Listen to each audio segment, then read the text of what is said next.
Hey guys, welcome back. I've got Coach Whitney Reese with me. She is in a gym, or maybe it is a PT studio. There we go. So I love having the plates behind her. It looks like almost like there's a barbell above your head, which could be very chaotic, but I know that those are just plates. Yeah, those are plate holders. The barbell actually is right there.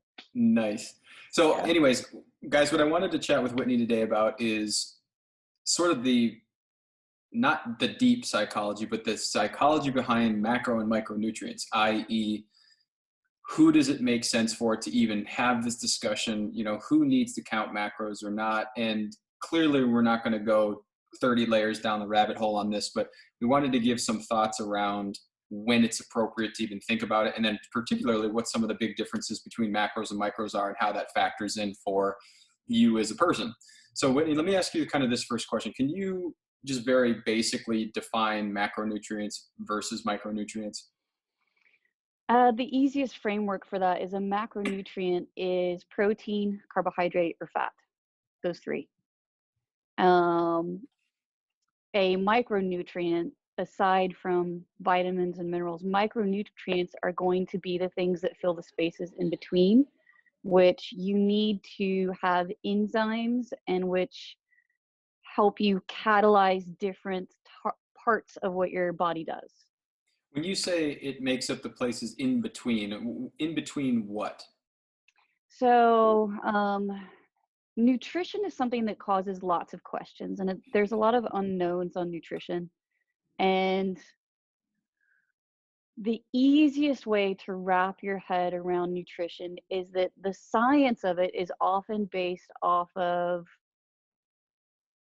testing what different things contain and produce in a vacuum setting. Mm.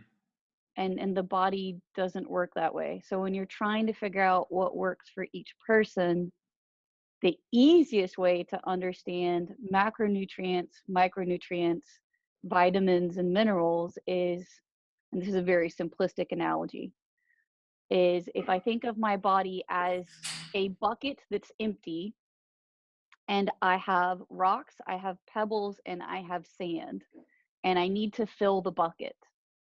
Macronutrients are rocks. Micronutrients are pebbles. Vitamins and minerals are all of the sand. And so when you start to try to figure out where do I need to start, part of it is acknowledging genetics that you can and cannot change. Um, Knowing there are environmental components of epigenetics, but then also acknowledging it's all guesswork because it's based off of what happens in a vacuum setting. And there's a lot of unknowns in humans unless you're constantly testing and tracking. And even then, it's still a guess. So when you say that there are unknowns, unknown what? So are you talking about like if I eat a certain food, I might have a different reaction? Is that what you mean by unknown? That's part of it, but also an unknown is the content of what's in the food itself. Hmm. So even if I'm comparing conventionally grown strawberries to organically grown strawberries to farm fresh strawberries, like I walk out, I picked it right off the vine, I rinsed it with some water and I ate it. I don't care if there's bugs on it or not. The three of them, even in a vacuum setting, if you test how much of what is in them, is still going to be different, even though they're all strawberries. Interesting. How much of organic, farm fresh, etc., how much of that is branding versus like really being better for you? And I know that's like an impossible question, but Like, I'm gonna go hide now. Um, so there are definitely legal definitions for what can have that logo for organic. Um, I will say for marketing, there's a lot of things that are marketed as, think of eggs, that's the easiest one. There's a difference between um, organic and free range.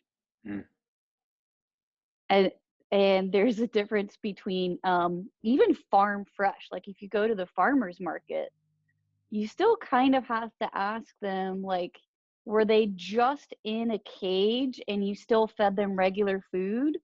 Or were they wandering around on your field and they could eat whatever worms and bugs they found? Mm.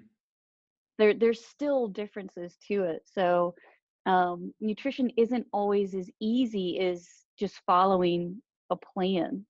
Okay. If I'm somebody who wants to get more fit, wants to get more healthy, and I have determined that the nutrition route is what I want to go execute on, where would I start as it relates to macros and micros?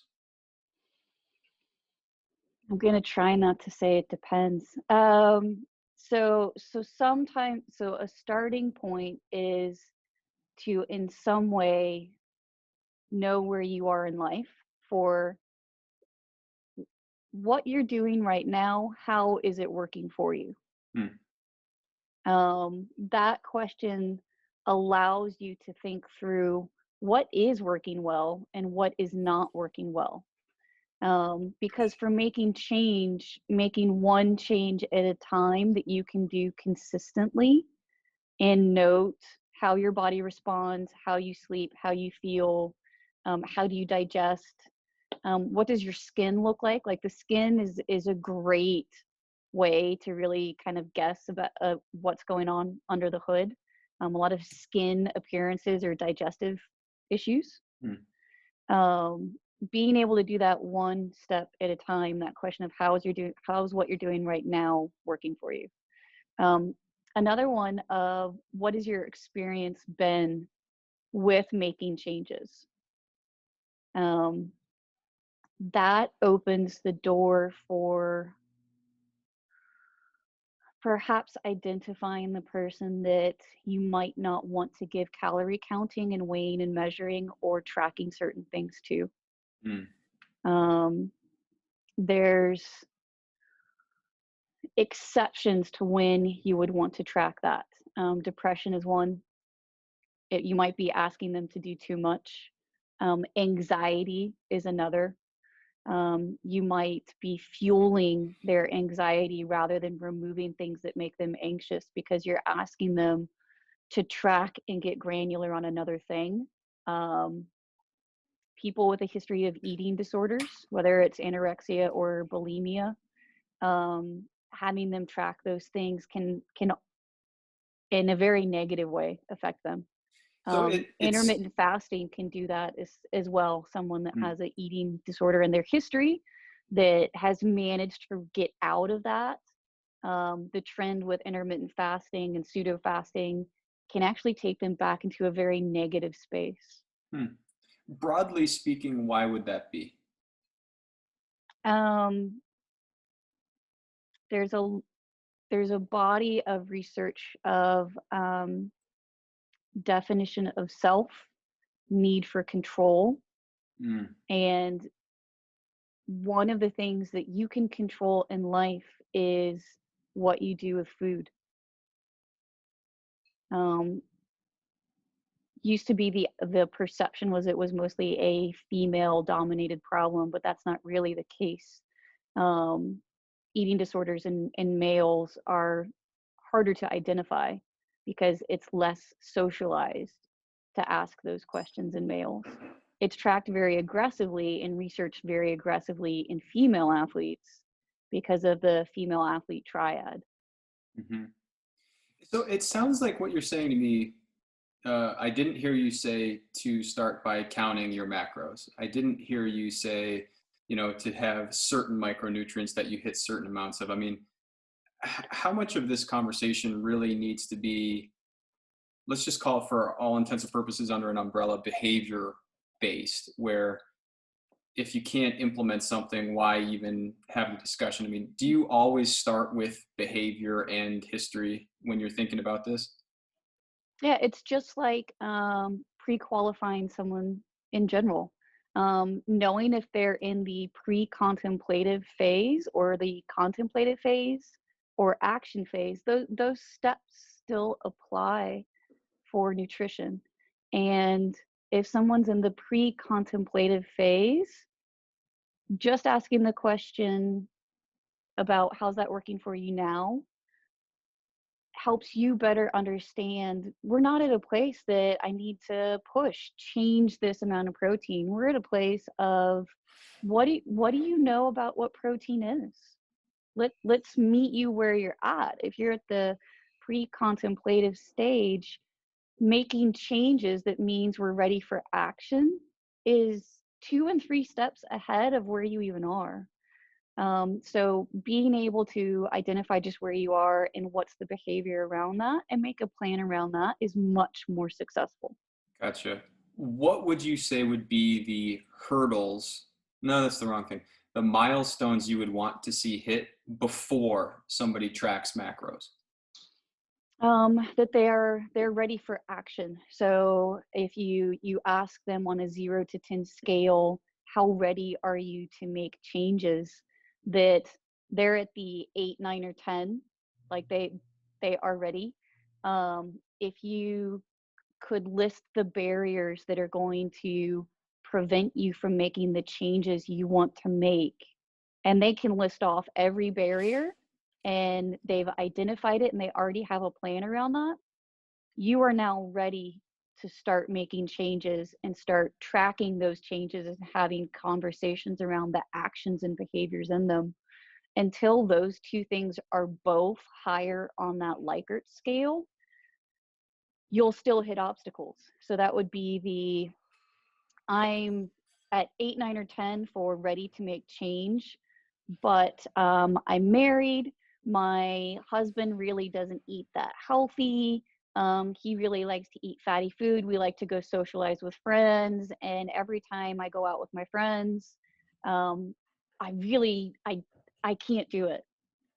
Okay, if we're not at the point of being able to identify that that is a trigger, and what can you do to have a strategy around that to still achieve your goal, that might be what our next step is before making other changes. So the two of them ideally would align to start making action steps.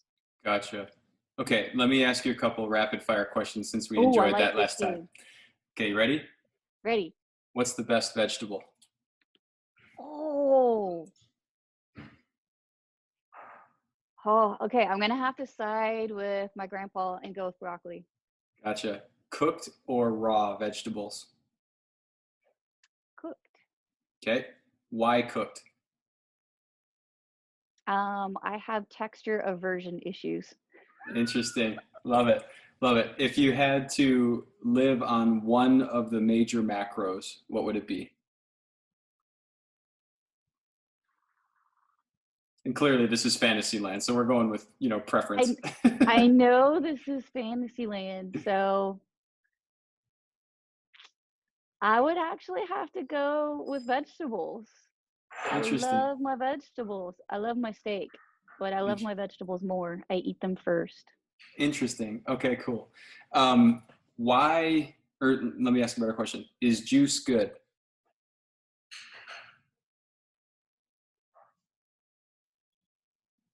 Don't have an answer for that, because when I hear the word good, I think of like good and evil. Now, if you said strawberry juice, I would say amazing. Let's just leave it at that. Strawberry juice is amazing. Okay. Strawberry juice is amazing. Okay, what is the number one thing that you have seen get your clients off track with nutrition?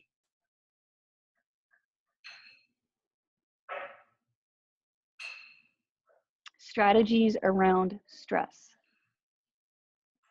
Ooh, I need to ask a follow-up on that. How do you help them remove stress to get back on track? It depends. No.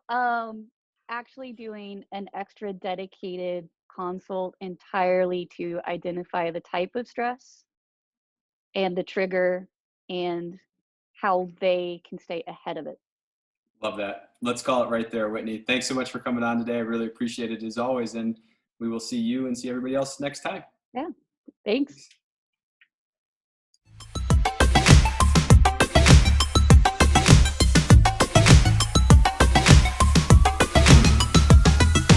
Woof.